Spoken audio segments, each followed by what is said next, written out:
Boa tarde a todos. Mas quando eu digo boa tarde mesmo, aquele boa tarde para a gente começar a aula da matéria mais linda, mais maravilhosa, mais contagiante, esplendorosa, divina, fantástica, endeusada, perfeita, magnífica, magnânima, a melhor de todas, que só pode ser qual?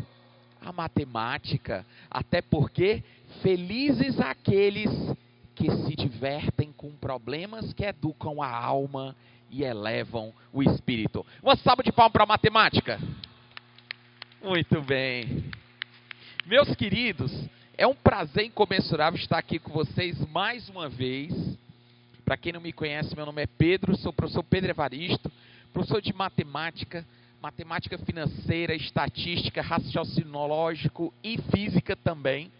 Sou engenheiro civil, formado pela UFC, e com pós-graduação em tecnologia na educação. E que tenho olha, eu venho da aula aqui com a maior alegria do mundo. Quem já me conhece, quem já teve a oportunidade de ter aula anteriormente, sabe que eu sou um apaixonado pela matemática, pelas ciências exatas, e eu tenho assim uma paixão incrível de vir dar aula aqui para vocês, porque eu acho que é um projeto diferenciado que a gente vem aqui para contribuir com conhecimento de alta qualidade. Vocês podem ver que os professores que vêm dar aula aqui são aqueles professores selecionados, passam pelo crivo do Fábio, que vem coordenando esse projeto com brilhantismo, sempre trazendo aqui para vocês o que ele julga que há de melhor. E a gente vem com uma alegria tão grande, eu queria que vocês soubessem. Mas, essa semana, eu estava dando aula em várias cidades diferentes, e agora eu estava em Manaus, depois eu estava em Tauá, Fortaleza, Tauá e Parambu. Semana que vem eu vou estar em um monte de outras cidades também. Eu dou aula em São Paulo,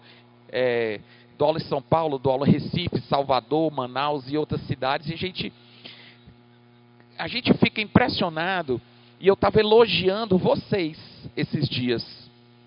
Por quê? Porque eu digo, olha gente, vocês não têm noção do que é um aulão num ginásio e todo mundo em silêncio, prestando atenção, porque vocês sabem do compromisso com o teu eu do futuro.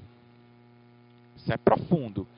O teu eu do futuro vai agradecer fortemente pelo trabalho que você está fazendo agora, pelo esforço que você está fazendo agora, porque nós somos o que fazemos, mas nós somos principalmente o que fazemos para mudar o que somos. Eita, isso é profundo, hein? Nós somos o que fazemos, mas nós somos principalmente o que fazemos para mudar o que somos. E vocês estão num processo de mudança, num processo que lá na frente você vai dizer, poxa, como a minha vida se transformou de um tempo para cá. Eu quero que vocês tenham essa ideia de que a gente que vem da aula aqui, vem com toda a alegria, felicidade, prazer de transmitir conhecimento para vocês. E hoje eu estou incumbido de trabalhar com essa matéria que é a geometria, tá certo? A parte de geometria. E a gente vai falar, geometria é um dos assuntos que mais caem em provas do Enem. E tem umas técnicas, umas coisinhas que a gente vai falar aqui, que caem muito, como por exemplo o triângulo retângulo. Quando a gente fala do triângulo retângulo, é o teorema de Pitágoras, nós também vamos falar das razões trigonométricas e das áreas das principais figuras planas. Esse é o enredo da nossa aula de hoje. E eu vou dar umas dicas para vocês muito poderosas para que vocês consigam resolver esse tipo de questão em prova. Vamos lá. Pitágoras, passou aqui de uma vez. Pitágoras, ele criou o seu famoso teorema que dizia hipotenusa ao quadrado, passando sozinho. Então, o Pitágoras, ele criou... Gente, vocês sabiam uma curiosidade interessante? Viu, Fábio? Uma coisa legal. Pitágoras, aquela época, conhecimento era uma coisa tão restrita, pouquíssimas pessoas podiam ter conhecimento. E aí tinha a galera, que eram os pitagóricos, que eram eles podiam escutar o que Pitágoras tinha para dizer e ver o que ele fazia. Mas tinha uma outra galera que eram apenas ouvintes.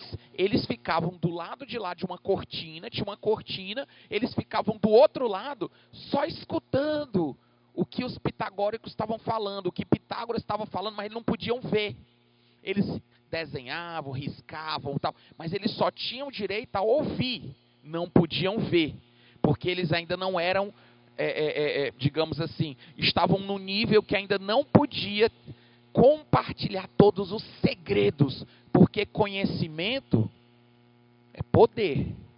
Hoje, você tem acesso ao conhecimento, mas a galera não podia simplesmente ficar do outro lado da cortina só escutando, tu imagina? E hoje você tem todo o processo, tudo para poder escutar. Então vamos lá, Pitágoras, ele criou aquele famoso teorema que diz que a hipotenusa ao quadrado é igual ao cateto ao quadrado mais o cateto ao quadrado. Mas muita gente não sabe de onde vem o teorema de Pitágoras. Ele simplesmente, só sabe que hipotenusa ao quadrado é cateto ao quadrado mais cateto ao quadrado. Eu vou te contar o segredo de Pitágoras. Ele desenhou um triângulozinho chamado de triângulo pitagórico, que um cateto é 3, o outro cateto é 4 e a hipotenusa é 5. Mas olha o que Pitágoras percebeu. Que ele podia construir um quadradinho de lado 3, 3 por 3. Gente, 3 por 3, a área vai ser quanto? 9. A área vai ser 9. 3 ao quadrado, 9. Se eu construir aqui um quadrado de lado 4, 4 ao quadrado vai dar o quê? 16. Mas sabe o que é legal? 9 com 16, 25. E eu consigo construir um quadradão ali em cima, que a área é justamente 25. Então, o teorema de Pitágoras, na verdade, ele diz que a área do quadrado que eu monto naquele cateto, mais a área desse quadrado é igual à área desse quadrado. Então, na verdade, o teorema de Pitágoras fala de área. Porque o número de quadradinhos aqui, mais o número de quadradinhos aqui, vai dar o número de quadrados. Show? Agora, o que mais? Pitágoras também percebeu que ele tem o triângulo pitagórico, 3, 4, 5.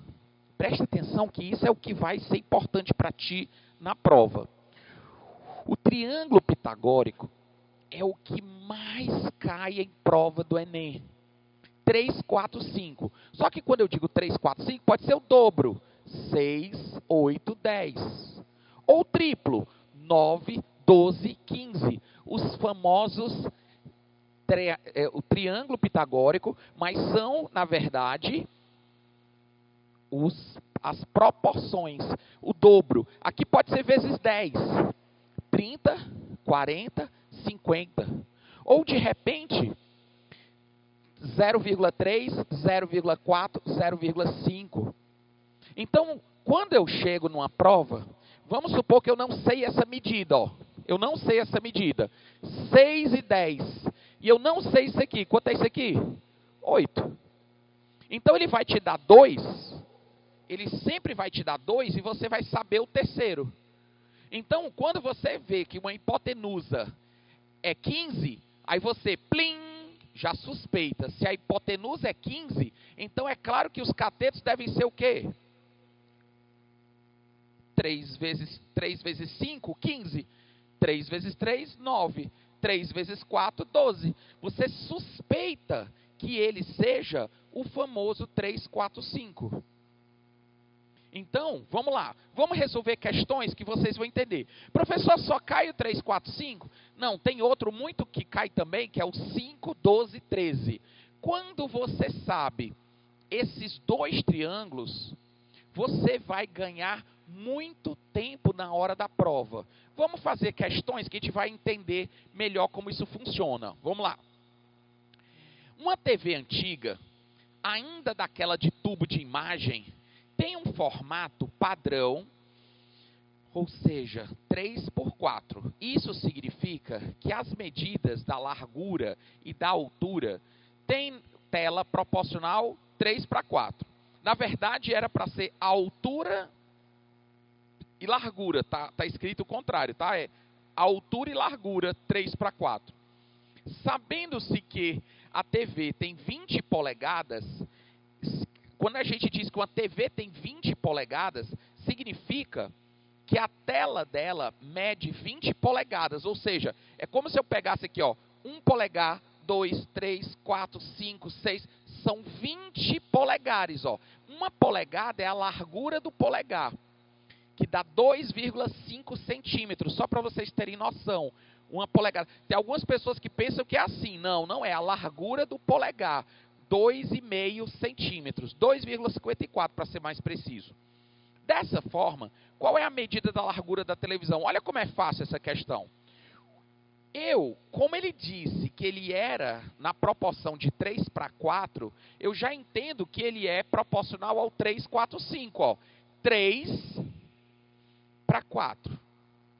Então, peraí. Se eu sei que a hipotenusa dessa televisão é 20, plim, 20 são 4 vezes 5. 20 são 4 vezes 5. Então é óbvio que essa medida vai ser quanto? Diz para mim. Se ali é 20, que é 4 vezes 5, essa base é quanto? 16. Muito bem, 4 vezes 4. E essa altura? 12. 4 vezes 3. Então, se eu sei que a hipotenusa é 4 vezes maior do que o 3,4,5, então a altura é 3 vezes maior que 3 e a base é 4 vezes maior que 4. Então vai ser 4 vezes 3, 4 vezes 4, 4 vezes 5. E aí eu já sei automaticamente que a resposta é o item D. Simples, fácil, prático, gostoso e nutritivo. Fácil, média ou difícil uma questão dessa? Fácil, né? Bem fácil. Vamos lá. Gente, só um detalhe. O que vale mais em prova? É uma questão, em prova de Enem, o que vale mais? É a questão fácil ou é a questão difícil? Qual é a que vale mais? Qual é que vocês acham que vale mais? É uma questão fácil ou é uma difícil? É a fácil. A fácil vale mais do que a difícil. Como assim, professor? Não tem nada a ver. A fácil, mas... Gente, é porque o Enem, ele entende assim. Se você acerta uma questão fácil e erra uma difícil, tudo bem. Você realmente é porque você sabia. Mas e se você erra uma questão fácil sobre o mesmo assunto, erra uma questão fácil e acerta difícil? O que significa? Tem mais a ver com o quê? Se eu errei uma fácil e acerto uma difícil, o que ele entende? Chutou. Exatamente. Chutou a questão. Se a pessoa erra a difícil, mas acerta a fácil, tudo bem, é o que já se espera. Mas se você fizer o contrário, se você acertar difícil e errar fácil, por exemplo, uma questão de geografia. Vamos supor que ele pergunte, diga para mim um país que faz fronteira com a França. Aí o cara bota Austrália. Meu amigo, aí ele não entende nada de geografia. O cara é um país que faz fronteira com a França, ele diz Austrália, que é uma ilha, lascou. Se ele disser Portugal, é um erro, mas não é um erro tão grosseiro. Aí o que é que acontece? Imagina se ele dissesse, na outra questão, dissesse quais as penínsulas da Europa. Aí o cara, Península Balcânica, Península Jutlândia, Península Ibérica, Península Escandinava, Península Itálica. Ele dissesse o nome de todas as penínsulas da Europa, mas ele não sabe qual é um país que faz fronteira com a França. Meu amigo, é muito mais provável que ele tenha chutado do que ele saiba geografia. Então, por isso que uma questão mais fácil, ele é o normal. Acertar a fácil é a difícil. Se acertar as duas, melhor, né? Claro. Mas Ele valoriza mais se você acertar uma questão fácil. Então, por isso que a gente tem que valorizar as questões fáceis também.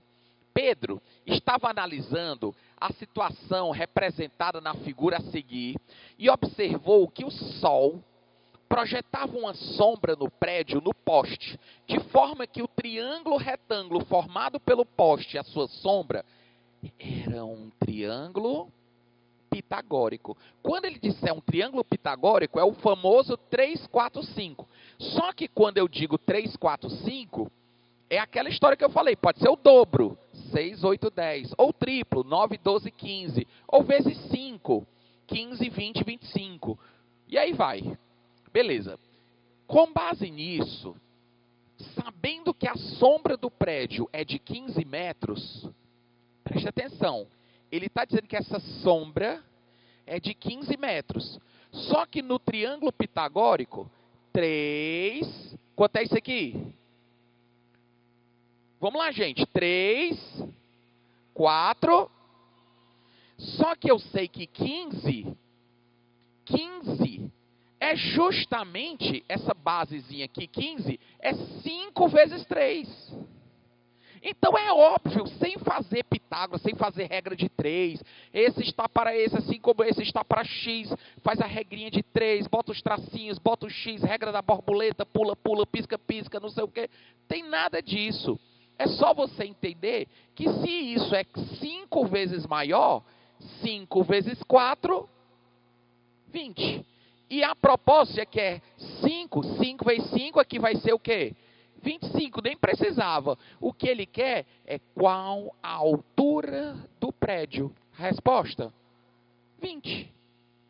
Então, a resposta seria 20. Então, você ia marcar resposta item D.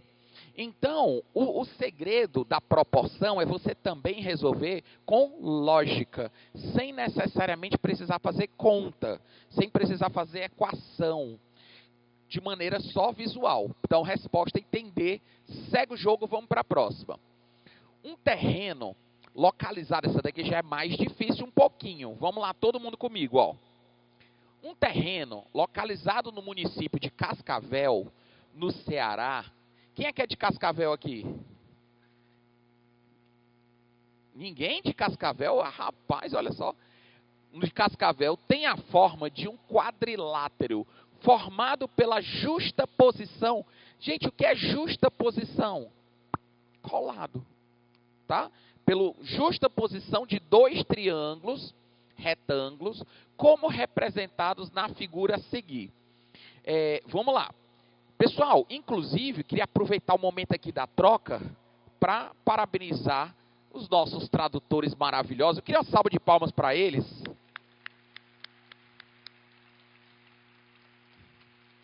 Né?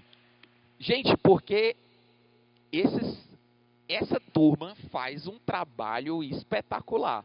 Porque para acompanhar a velocidade que o professor está aqui falando e ainda dizendo um monte de medidas, de unidades, de técnicas, de regras, falar nomes, justaposição, olha aí, lascou, né? Pitágoras, olha, é danado, parabéns, viu? Sempre eu aplaudo.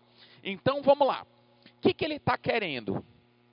Ele quer que a gente faça o seguinte, sabendo-se que o dono do terreno quer cercá-lo, dando, atenção, destaca aí no teu material, 5 voltas de arame farpado no terreno, certo? Então, quantos metros de arame ele precisa comprar no mínimo para realizar essa tarefa? Vamos lá, vamos brincar aqui. O que acontece é o seguinte.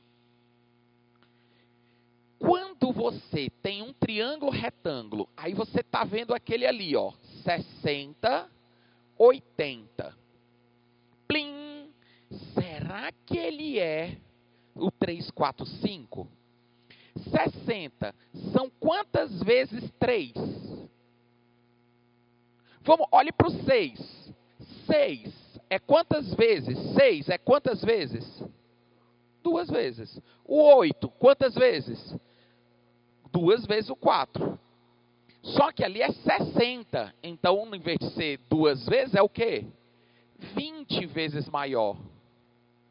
Você não olha para o zero, você só olha para cá. 8, 6. O 6 é o dobro do 3. O 8 é o dobro do 4. E quem é o dobro do 5? Quem é o dobro do 5? Vamos lá, gente. 10. Só que ali é 60, 80. Então, quanto é essa medida aqui? 100. Boa. Então, se ele é proporcional ao 3, 4, 5, basta que 2 lados sejam proporcionais ao 3, 4, 5, que o terceiro obrigatoriamente também será. Então, como eu vi ali, que era 20 vezes 3, 20 vezes 4, ali só pode ser 20 vezes 5. Beleza. Agora, esse outro triângulo que está inclinado, eu também vou suspeitar que ele é o 3, 4, 5.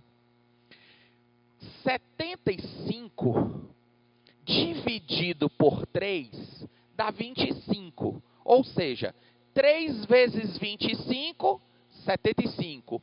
4 vezes 25, 100. Quem é 5 vezes 25?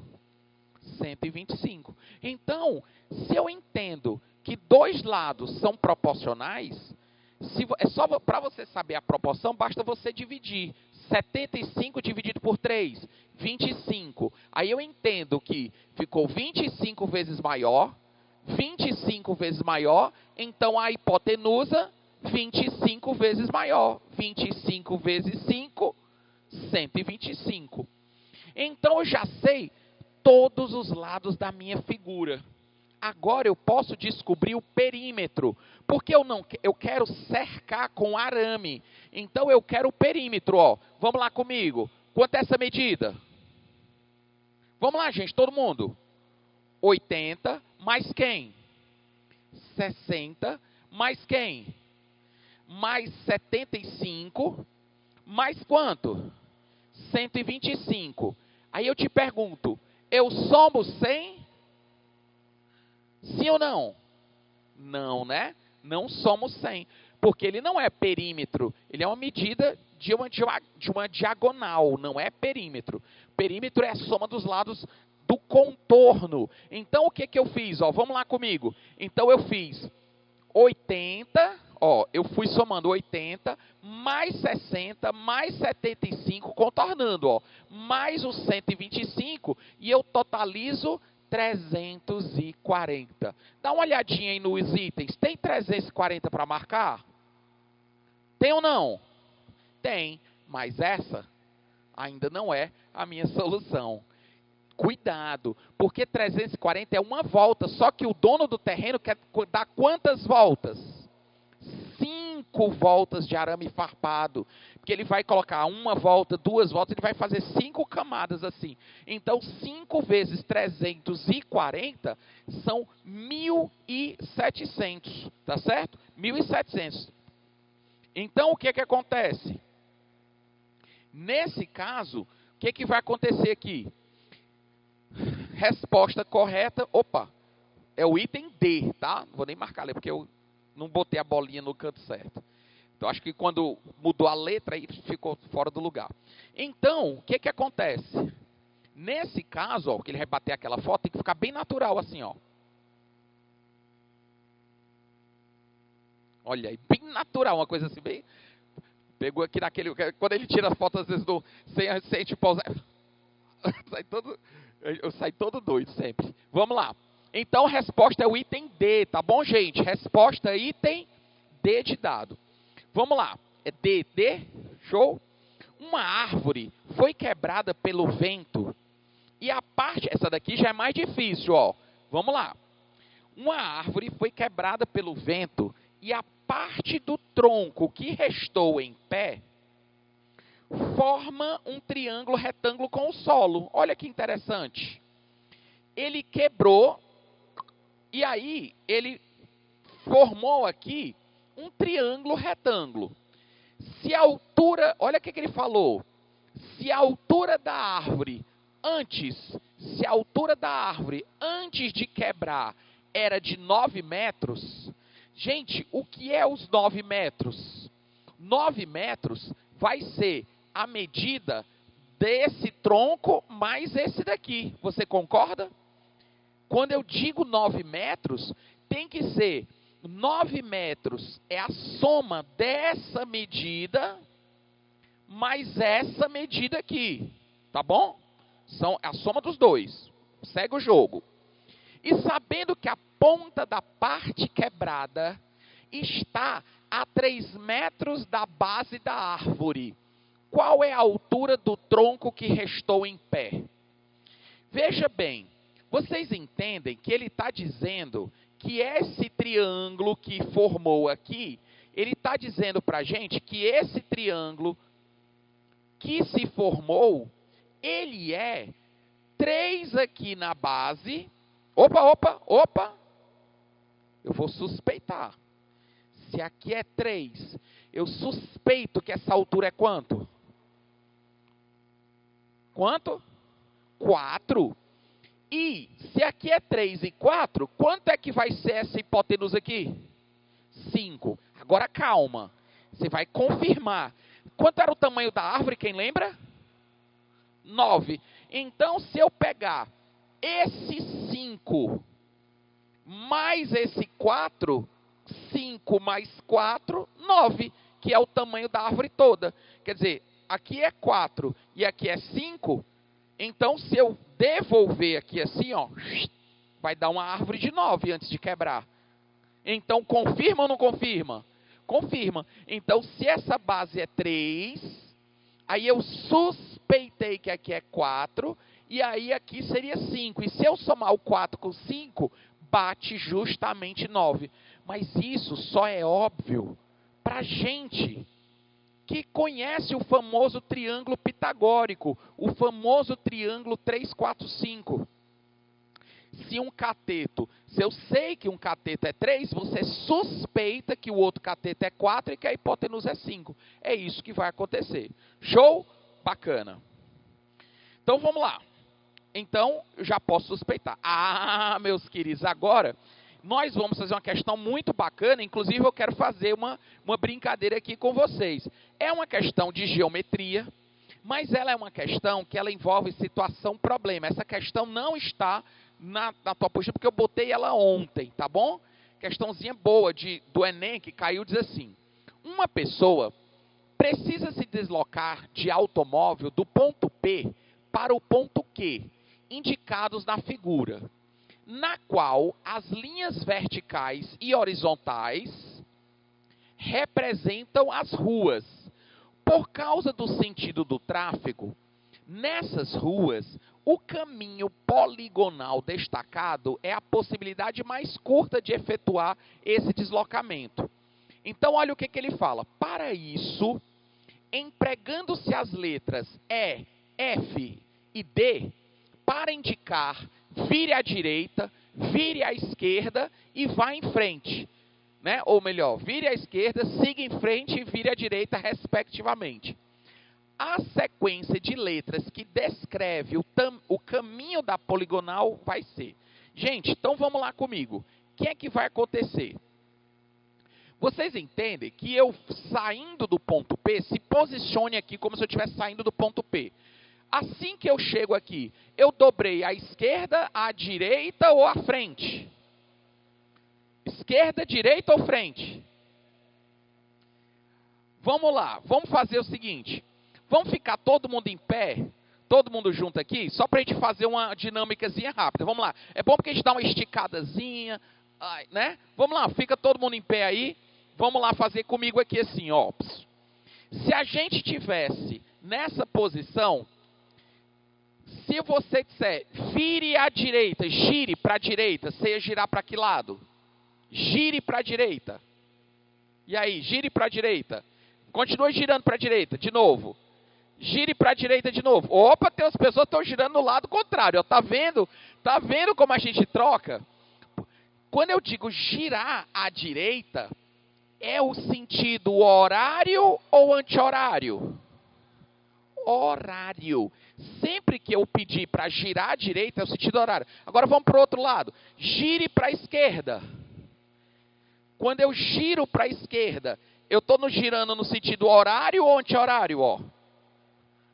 Anti-horário. Então, toda vez que o giro é no sentido horário, é direita.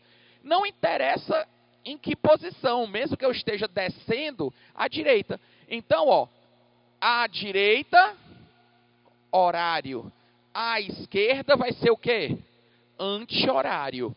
Tá bom? Então vamos lá, podem sentar aí de novo. Então vamos fazer aqui comigo.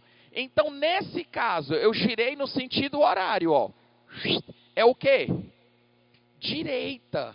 É a direita. Então, já posso dizer que o item D e o item E estão errados, porque eles estão dizendo que é esquerda. E agora, você vai para onde? Em frente. Quando chegar na próxima esquina, eu vou girar para onde? Esquerda.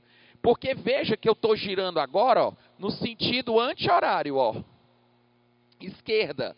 E depois, aí o item A está dizendo que é direita, Já está errado ali o item A. Você já vai eliminando. Pessoal, provas do Enem são muito fáceis eu eliminar, às vezes, as respostas pelos itens. De cara eu já sei que tem 3 itens errados, porque eu vou girar à esquerda. Depois, eu vou para onde? Em frente. Tá, os dois ali estão em frente. Depois, direita. Vamos lá, gente, todo mundo junto. Direita ou esquerda? Agora eu quero saber agora. E agora? Direita de novo, Continua no sentido o quê? Horário, Horário, horário, horário. Se eu ficasse só rodando assim, era direita, direita, direita, direita, direita, todo o tempo. Só que agora eu girei no sentido anti-horário. A gente pode pensar que eu girei para a direita, né? Esse é o ponto que a maioria das pessoas errou. Que a pessoa pensa que eu girei para a direita, mas não é para a direita. Se eu tivesse na rua, como eu estou girando no sentido anti-horário, eu girei para a esquerda. Professor, na hora da prova, então valia a pena girar a prova? Sim, você ia girando a prova, ia se posicionando, direita, direita, era mais fácil. E aqui, vai ser o quê? Esquerda de novo. Então aqui eu já coloquei errado no item B, que está errado, porque ele disse que era direita, que é onde a maioria das pessoas errou. Então eu girei, horário, horário, anti-horário, anti-horário. Por isso que é direita, direita, esquerda, esquerda. Agora em frente, e agora? Em frente e depois? Direita para finalizar. E a resposta correta é o item C. Foi bem bacana essa questão. E o interessante é que essa questão, muita gente errou justamente por conta dessa posição. Então, a gente tinha que fazer na brincadeira, passo a passo, entendendo, porque o Enem, ele sabe a importância que você tem que ter de orientação espacial e posicional. Essa história de direita, esquerda, à frente. Então, tem muitas questões, principalmente questões de raciocínio lógico, que envolvem isso aqui. Então, isso aqui é uma questão de geometria. Por isso que eu botei ali questão extra. É uma questão de geometria, mas que ela tem raciocínio lógico envolvido nela. Muito bonitinha essa questão. Bom, vamos então falar um pouco sobre áreas.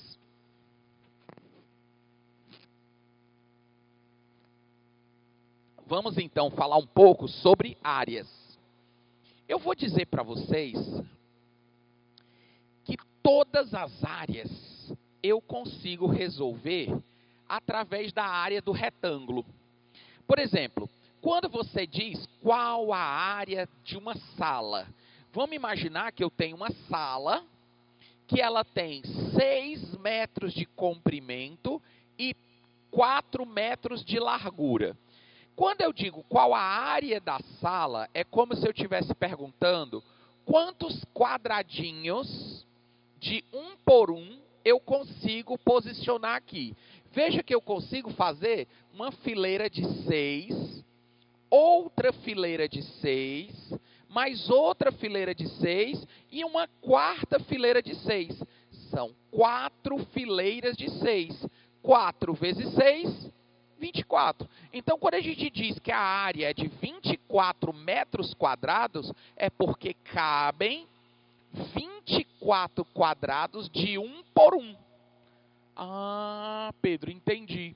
São 24 quadradinhos de 1 por 1. É como se eu quisesse fazer uma estimativa do número de cadeiras que cabem aqui. Se eu chegar e disser 1, 2, 3, 4, 5, 6, 7, 8, 9, 10, 11, 12. 12 mais 12, 24. Só que são quantas fileiras de 24? Vamos supor que eu tenha 20 fileiras de 24. Então, são 480 cadeiras. Ao invés de eu sair contando 1, 2, 3, 4, 5, 6, 7, 8, 9, 10, de 1 por 1, eu entendo que uma fileira dessa tem 24 cadeiras. São 20 filas de 24 cadeiras. 20 vezes 24, 480 cadeiras. Esse processo é justamente o que te faz calcular exatamente essa área. São 4 filas de 6, certo? Olha aqui, Fábio, tu que gosta de curiosidade. Quando a gente está falando de área, né? Fortaleza é uma cidade em que as ruas, elas são bem organizadas até. Alguém sabe dizer quanto é que mede um quarteirão padrão? Um quarteirão mede quanto? Um quarteirão padrão é um quadrado de 100 metros por 100 metros. São 100 metros de comprimento e 100 metros. Mas a curiosidade legal ainda vai chegar, viu, Fábio? Ó, 100 metros por 100 metros. E 100 metros por 100 metros é o que a gente chama de 10 mil metros quadrados. Mas 100 metros, pessoal, é um hectômetro. E um hectômetro por um hectômetro é o famoso hectare. Quando as pessoas estão conversando, a gente agora lá em Itauá, aí o rapaz, depois vai lá no meu sítio, rapaz. Mas é um sítiozinho, é bem pequenininho. São só 15 hectares o sítio dele. Aí o outro chegou, não, vocês têm que ir no meu. O meu sítio é enorme, são 30 mil metros quadrados. Vixe, Maria. 30 mil metros quadrados, era um sítio gigante de um. E o outro tinha um sítio humilde, pequeno, de 15 hectares. Só que o 15 hectares são 15 quarteirões. E o outro de 30 mil metros quadrados eram 3 quarteirões. Então o sítio gigante era de 3 quarteirões e o pequenininho era de 15 quarteirões. Então quando as pessoas não têm conhecimento de unidade, elas falam o que quiser. Mas essa ainda não é a curiosidade não. Ainda vamos chegar aqui, ó. Vem comigo. Ainda falando dessa história, rapaz, eu não botei. Rapaz, é o seguinte, eu vou dizer aqui para vocês, uma curiosidade legal. Eu disse que cada quarteirão são 100 metros, não é? Pois vocês sabiam, cada quarteirão são 100 metros. Cada quarteirão são mais ou menos 100 números. E a numeração das ruas em Fortaleza, a rua que é assim, por exemplo, a Barão de Studart, bem aqui pertinho, né? Como é o nome daquela avenida? Pronto, aí tem a Desembargador Moreira, Vigílio Távora, as ruas. O número da casa é a distância em metros que você está do início da rua. Então, quando você está no número 1500, por exemplo, aqui na Barão de Studart, 1500, sabe o que significa? Que você está a 1500 metros do mar. Se eu estou procurando, por exemplo, o endereço, o número 1800, do 1500 para o 1800, são 300 metros, ou seja, 3 quarteirões. Aí você já entende. Faltam 3 quarteirões para eu chegar onde eu quero. Outra coisa, sempre o número par está do lado direito e o número ímpar do lado esquerdo, quando você está procurando um número, sabia? Mas só que tem um detalhe. Por exemplo, vamos imaginar que aqui é uma rua. Se eu olhar para o lado direito aqui e ter um número, por exemplo, o número 1500, pá do lado direito. Aí aqui tem o 1503. Aí aqui tem o 1510, ali tem o 1517. O número par do lado direito, o número ímpar do lado esquerdo, aí eu já entendo que a rua, a numeração está crescendo para lá, ou seja, eu estou me afastando do mar. Se por acaso eu estiver na rua, olhar para o lado direito e ver um número ímpar, é porque eu estou de costa para o início da rua. A rua começou para... Eu estou contrário. Então, se você entende, a rua cresce sempre a numeração, o número par do lado direito, o número ímpar do lado esquerdo e vai crescendo. Então, quando você estiver procurando um endereço, quando você olhar para o lado, número 250, opa, a numeração está crescendo para lá. Se eu tiver com o número par aqui, opa, a rua está crescendo para lá. Então, eu estou de costa, eu estou indo para o começo da rua. Professor, e as ruas que são assim? Como, ou no caso assim, né? A rua que é assim, como por exemplo aqui a Heráclito Graça, como a Santos Dumont, como a Antônio Salles. Essas ruas que são assim, a numeração ela começa do centro para a lateral. E a rua para lá, Bezerra de Menezes, a Humberto Monte, as ruas que são para lá, Duque de Caxias, a numeração começa ali da Guanhambi para lá. E a numeração, as ruas que são assim, é da praia para o sertão. Mas as ruas que são assim, a numeração é do centro para os lados. Então, e quando eu estou no número, por exemplo...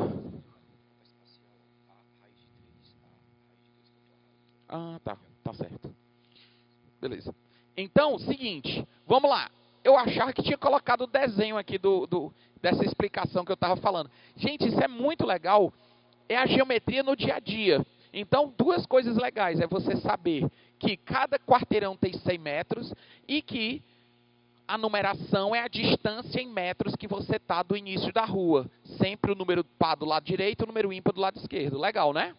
Vamos lá. Gente, inclusive depois eu vou colocar essa explicaçãozinha lá no meu Instagram. Vou colocar essa explicaçõezinha para...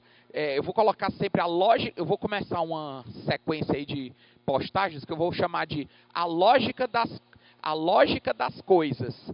Que é para explicar essas coisas lógicas de matemática, de física, no dia a dia. Segue a gente lá no Instagram depois, @PedroEvaristo. Só colocar @PedroEvaristo, vai ser um prazer ter vocês lá com a gente. Bom, e a gente vai dar uma série de dicas também de porcentagem e tal, outras coisas nesses dias agora. Vamos lá. Então, vamos brincar aqui comigo, ó. Quando você tem um retângulo, se você pegar a base do retângulo vezes a altura, ó, base vezes a altura, você vai ter a área do retângulo, como a gente já sabia. Só que o que eu vou te mostrar é que a área do retângulo, do quadrado, do trapézio, do losango, todo mundo é igual. Vocês vão ver. A gente pensa que é um monte de fórmula, mas é sempre a mesma coisa, ó.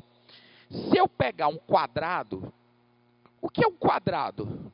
O quadrado é um retângulo, só que as duas, a base e a altura são iguais. Então a área vai ser A ao quadrado. A área é A ao quadrado. Se eu pego um paralelogramo, o que acontece? Eu tenho essa medida que é a base do paralelogramo. Cuidado. Esse lado aqui não é o que interessa para a gente. O que interessa é a altura do paralelogramo. Veja que bem aqui eu tenho um triângulozinho, tá? Eu tenho um triângulozinho que eu vou pegar e transportar ele para cá, ó. Vou tirar ele dali. Opa, foi de uma vez. Ó, tá falhando. Pronto. Eu vou tirar ele dali e vou trazer ele para cá. Ó. Eu fiz um corte, tirei ele daqui e vim para cá. Que figura é essa agora? É um retângulo de novo. E a área é base vezes altura. Então, a área do paralelogramo... Vixe, tá doidando aí. A área do paralelogramo, ela também é base vezes altura.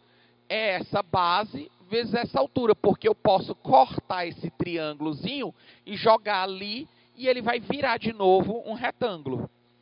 Se eu tenho um losango, o losango ele tem essa medida, que é a diagonal menor, e essa medida, que é a diagonal maior do losango.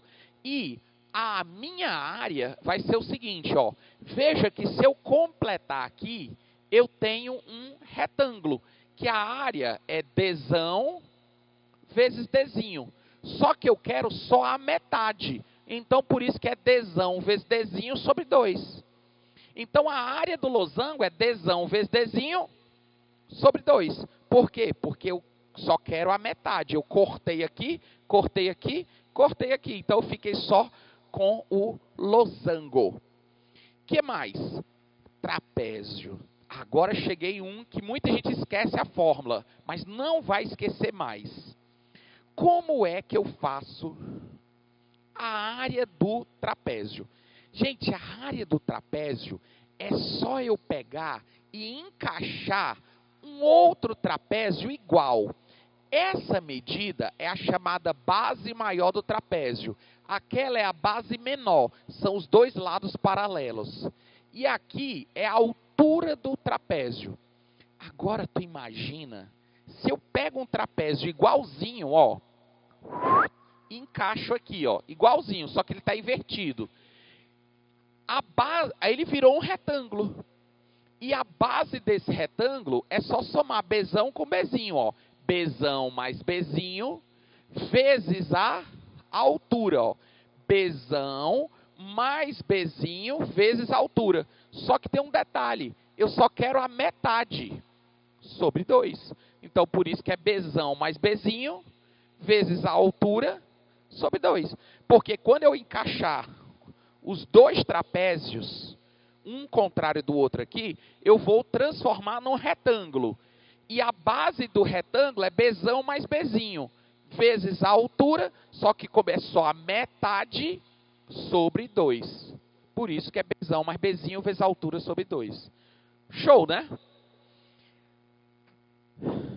E o triângulo? O triângulo, se eu pegar um triângulo e encaixar outro triângulo igual, eu tenho um paralelogramo, que eu já sei que é Bzão, que é base vezes altura. Só que como eu quero só a metade, base vezes altura, sobre 2.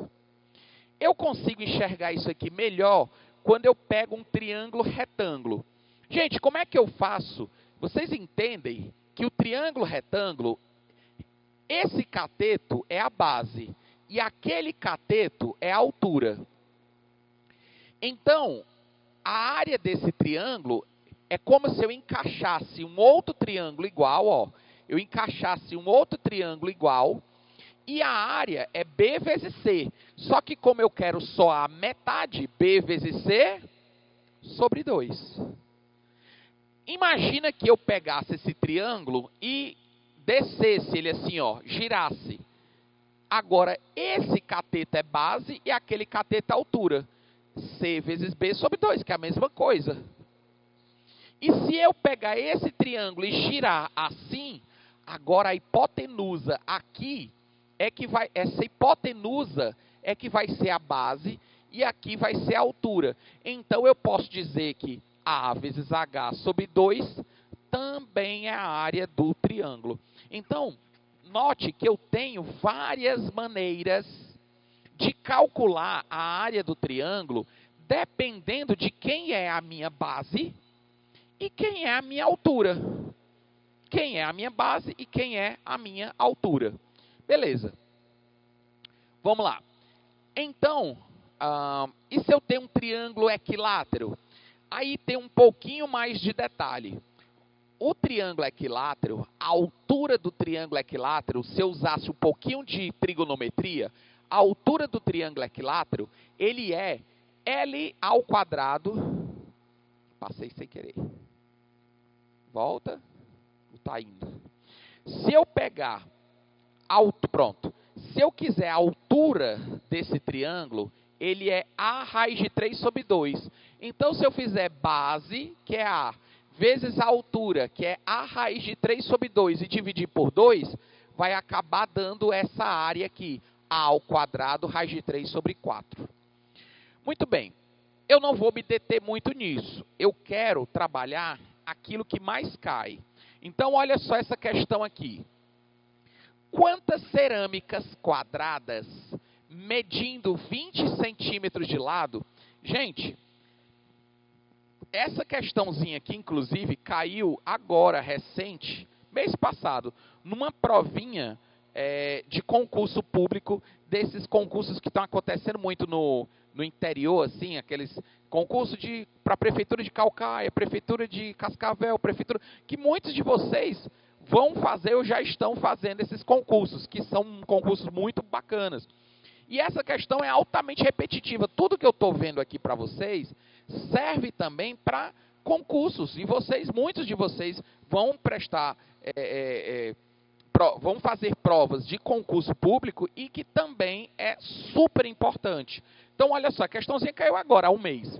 Quantas cerâmicas quadradas, medindo 20 centímetros de lado, são necessárias para revestir o piso de uma sala de aula retangular, medindo 8 metros de comprimento por 6 metros de largura? Vamos lá comigo. Eu tenho duas maneiras de resolver essa questão. Eu podia calcular a área da sala e dividir pela área de uma cerâmica. Quando eu divido, eu acabo encontrando o resultado. Mas não é a solução que nós vamos fazer. Eu prefiro que vocês entendam assim. Vamos lá, deixa eles trocarem de posição aí, para não precisar traduzir. Pronto? Segue o jogo. 8 metros de comprimento, se eu andar, duas casinhas, vão ser 800 centímetros. Acontece que cada cerâmicazinha que eu tenho, ó, se eu andar aqui duas casas, 800 centímetros, se eu andar lá duas casas, 600 centímetros. Por que eu fiz isso? Porque a cerâmica ela tem 20 centímetros de lado.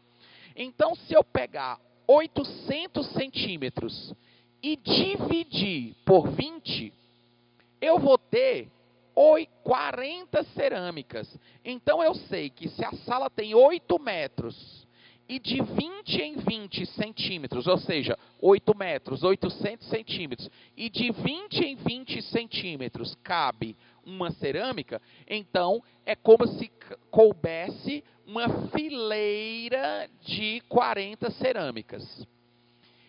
Como a largura da cerâmica também é de 20, 600 dividido por 20 vão me dar 30 cerâmicas. Então significa que é como a brincadeira que a gente fez aqui de contar as cadeiras. Se cabem 40 cadeiras aqui e eu consigo colocar 30 fileiras de 40 cadeiras, 30 vezes 40 seriam 1.200 cadeiras. Então, contar o número de cerâmicas é como se a gente contasse as cadeiras da sala. Eu vou dizer quantas cabem numa fileira, 40, e quantas fileiras iguais a essa eu tenho. Então, é só multiplicar.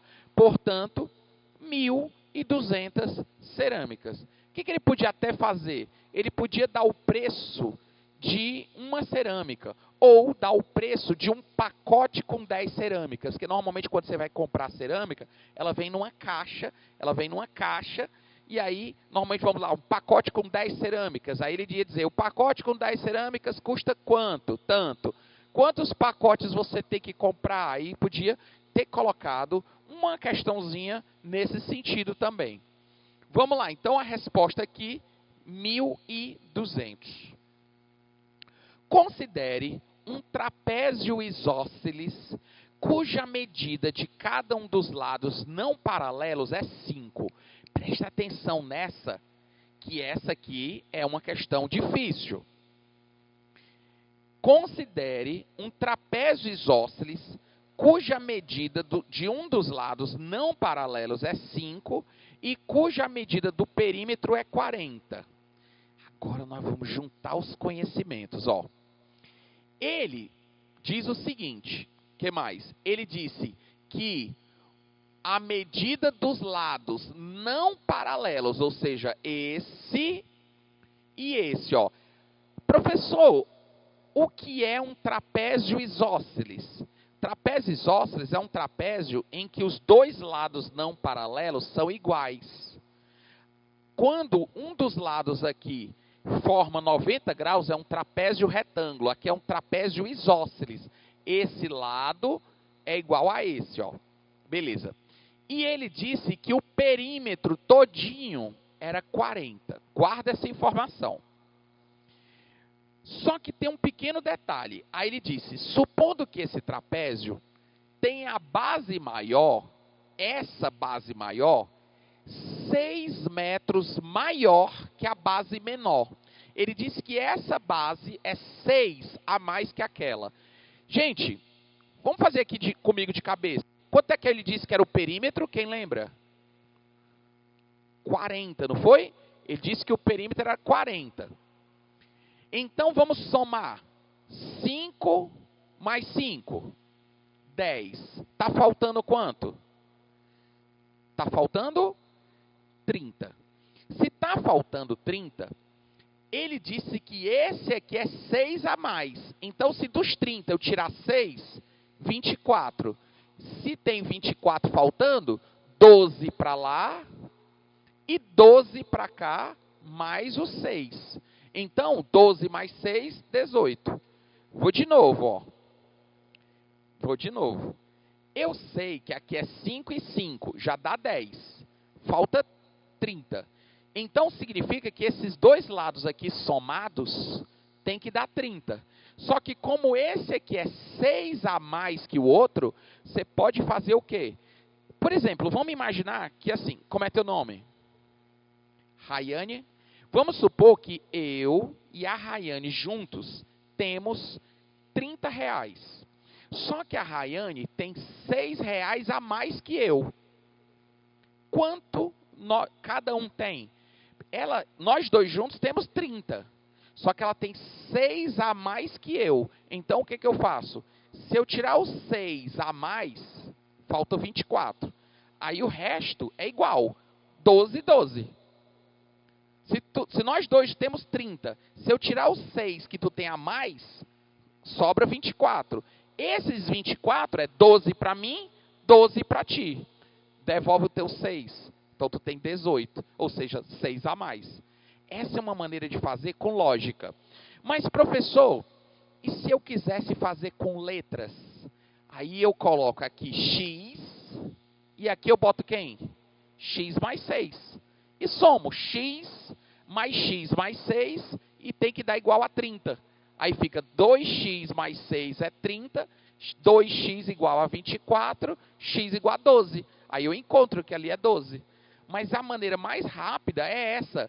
Se um número é 6 a mais, se eu tirar esse 6 a mais do total, o resto é dividido igual.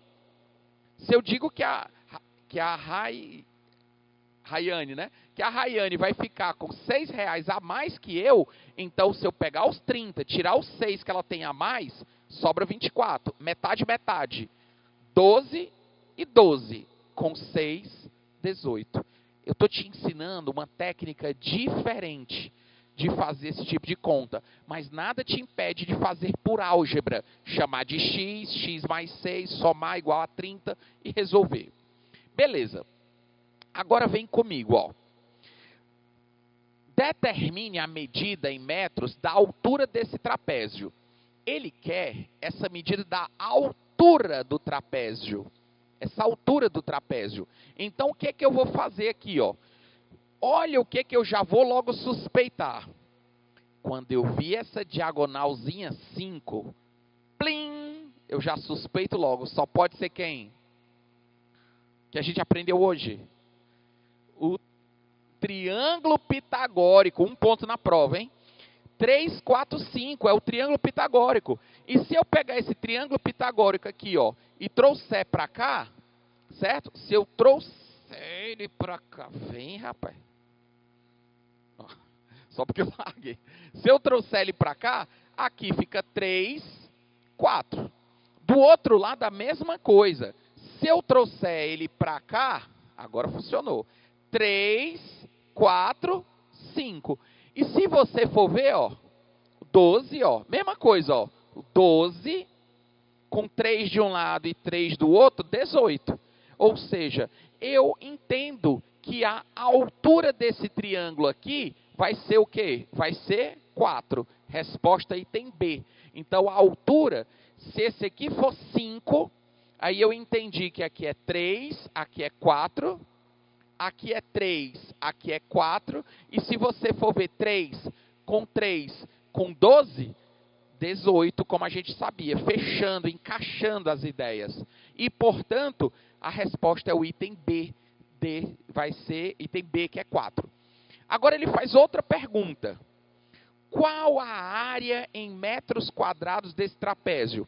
Para a gente fazer a área do trapézio, o que é que eu faço? Eu pego a base maior mais a base menor vezes a altura, por isso que eu precisei descobrir a altura, sobre 2. 18 com 12, 30. Dividido por 2, 15. Vezes 4, 60. Resposta item B também. Então, eu acabo descobrindo quanto é a área desse trapézio, porque sempre a área do trapézio é base maior mais base menor vezes a altura sobre 2. Mas lembrando que é aquela jogada que eu falei, você pega o trapézio e encaixa outro trapézio igual. Aí encaixa outro trapézio igual. Aí você vai ter aqui os dois trapézios, quando eles se encaixam, né? Você encaixa os dois trapézios aqui, e aí você entende que é base maior mais base menor vezes a altura, só que é só a metade, sobre 2. Por isso daí, resposta item B. Massa? Bom, vamos falar também sobre razões trigonométricas. Vamos agora falar sobre razões trigonométricas.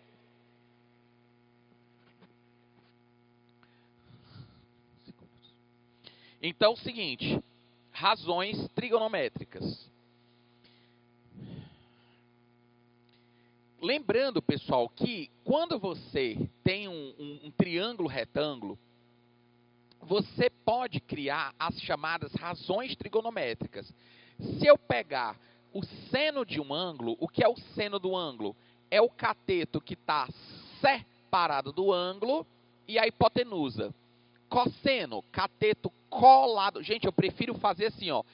Seno é o cateto oposto sobre a hipotenusa. Só que em vez de dizer cateto oposto, eu posso dizer cateto que está, ó, seno, cateto que está separado do ângulo B sobre a hipotenusa A. Já o cosseno, cosseno é o cateto colado no ângulo. Ó. Quem está colado no ângulo é o C sobre a hipotenusa que é A. E a tangente é o seno sobre o cosseno, ou seja, é o cateto separado sobre o cateto colado. Só que tem uma tabelinha que é importante você saber o seno, o cosseno e a tangente dos principais ângulos, né? Você vai construir essa tabela sempre assim, ó. Veja bem, no seno é 1, 2, 3, no cosseno é 3, 2, 1. Bota a raiz em todo mundo, menos no 1. Divide todo mundo por 2 e bota a raiz em todo mundo, menos no 1. Então, ó, 1, 2, 3, 3, 2, 1, bota a raiz em todo mundo, menos no 1, porque raiz de 1 é 1. E divide todo mundo por 2. Isso já te dá o seno e o cosseno de 30, 45, 60. Mas e a tangente? A tangente é só você dividir, ó. Se eu dividir 1 meio por raiz de 3 sobre 2... corto 2 com 2, fica 1 sobre raiz de 3, que se a gente racionalizar vai dar isso aqui. Raiz de 2 sobre 2 e raiz de 2 sobre 2 são iguais. Quando eu divido, dá 1. E raiz de 3 sobre 2 sobre 1 meio, ó, corto 2 com 2, fica raiz de 3 sobre 1, que é raiz de 3. Então, eu tenho o seno, o cosseno e a tangente dos principais ângulos. Mas eu vou te dizer uma coisa. Eu vou te ensinar de outro jeito. Vai ficar mais fácil. Né? Esse jeito aqui é o jeito tradicional, tal, mas eu vou te mostrar algumas coisas que vão te ajudar, porque a nossa ideia, pessoal, de vir aqui para vocês, é ensinar técnicas diferentes, como a gente está aprendendo até agora, desde o começo da aula, várias técnicas diferentes. Então, eu vou te mostrar o seguinte. Toda vez que tu pegar um triângulo retângulo, que um dos ângulos é 30 graus, sempre o lado que está oposto a 30 graus é sempre a metade da hipotenusa. Gente, esse daqui é um dos triângulos que mais cai em prova. O 3, 4, 5 não está envolvendo os ângulos. Esse daqui não, eu estou envolvendo os ângulos. Ó. Então, quando você tem um triângulo desse, que o lado oposto, que um dos lados opostos ao 30 graus, significa que a hipotenusa é o dobro daquele ali, ou melhor, que aquele cateto é a metade. E esse cateto sempre é x raiz de 3. Por exemplo, se a hipotenusa for 20, aqui vai ser 10, e aqui é 10 raiz de 3. Sempre, sempre, sempre. Outro que cai demais em prova é quando o ângulo é 45 graus. E quando o ângulo é 45 graus, eu tenho dois catetos iguais, x e x, x e x. E aquela hipotenusa é sempre x raiz de 2. Vamos fazer o seguinte, esses dois aqui, pessoal, isso aqui ajuda muito. Sempre, pegou um triângulo, se aqui for 10 e 10, 10 raiz de 2. 8 e 8, 8 raiz de 2. Pegou um triângulo retângulo que aqui é raiz de 2 e raiz de 2. Aí ali vai ser raiz de 2 vezes raiz de 2. Então, sempre a gente consegue descobrir rapidamente. Então, vamos para uma questão. Olha essa questãozinha aqui. Uma pipa está presa a uma linha esticada na forma de um ângulo de 45 graus. Ó, esse aqui mede 45 graus. Pessoal, se aqui mede 45 graus, vamos lembrar uma coisa. Quanto é a soma dos ângulos internos de um triângulo? Quem lembra? 180. Todo triângulo, se eu somar esse ângulo, mais esse ângulo, mais esse, sempre vai dar 180. Se esse aqui já é 90 graus, porque tem esse quadradinho aqui, esse aqui é 90 graus, então esses dois ângulos agudos medem 90. Só que se esse aqui mede 45, aquele ali de cima também tem que medir 45. Se esse aqui mede 45, aquele mede 45. E o que a gente aprendeu? Que toda vez que você tem um triângulo que ali é 45 e 45, esses dois lados são iguais, ó. Esse lado é igual a esse aqui, ó. Se ali é H, aqui é H também. E a hipotenusa vai ser quem? H raiz de 2. Então, eu posso dizer que o H raiz de 2 é igual a 50. E, consequentemente, o que é que eu vou fazer aqui? Ó, se o H raiz de 2 é 50, eu vou multiplicar pela raiz de 2 de um lado e vou multiplicar pela raiz de 2 do outro. Vai ficar 2H é igual a 50 raiz de 2. Se eu dividir por 2, 25 raiz de 2 é a nossa medida. Ou seja, se aqui for 10 e aqui for 10, aqui é 10 raiz de 2. Se aqui for 15, 15 raiz de 2. Mas, professor, e se aqui for 10? Aí, para voltar, eu faço é dividir por raiz de 2. Ó. Se aqui é 50... Aqui vai ser 50 dividido por raiz de 2, 50 dividido por raiz de 2. Que quando a gente racionaliza, que é multiplicar por raiz de 2 em cima e embaixo, vai dar exatamente 25 raiz de 2. Portanto, a resposta seria o item qual? Item qual? B de bola? Dá uma olhada aí. Não tem não essa daí? Deixa eu voltar aqui. Volta. Pronto. 25 raiz de 2 é o item B de bola, tá? Item B de bola. Então, deu tempo de fazer mais uma? Tá. Então, vamos lá. No triângulo ABC, retângulo em A, a medida da hipotenusa BC é 2 vezes a medida do cateto AC. Assim, pode-se afirmar corretamente que a medida em graus do ângulo oposto desse cateto é... Gente, vamos lá. Sempre que eu disser para vocês que um cateto é a metade da hipotenusa, ou o contrário. Dizer que a hipotenusa é o dobro de um cateto significa que esse ângulo oposto é um ângulo de 30 graus. Olha, saibam disso, porque isso cai muito em prova. Toda vez que você pegar um triângulo retângulo, que um dos ângulos for 30 graus, o lado oposto é a metade da hipotenusa. Então, olha o que ele falou. No triângulo ABC, retângulo em A, então eu já sei que esse ângulo aqui é o A. Ó, retângulo em A, bem aqui é o A. A medida da hipotenusa é 2 vezes a medida do cateto AC. Ah, então peraí. Na hora que eu sei disso, esse aqui é o A. Esse aqui... Ai, nem botou. Peraí. Opa. Esse aqui vai ser o A. E esse aqui vai ser o B. É o cateto A... Aliás, é o cateto AC, desculpa. Aqui é o A e ali é o C. Era para eu ter botado aqui A e aqui C. E aqui é o cateto B. Então, o que ele disse? Ele falou assim: assim, podemos afirmar que corretamente a medida em graus do ângulo oposto ao maior cateto é... Gente, essa questão ela é praticamente uma questão teórica. No momento que ele disse que esse cateto era metade da hipotenusa, então você já sabe que esse aqui é o X, oposto a ele está um ângulo de 30 graus, então esse aqui é um ângulo de 60, porque aqui tem que somar 90.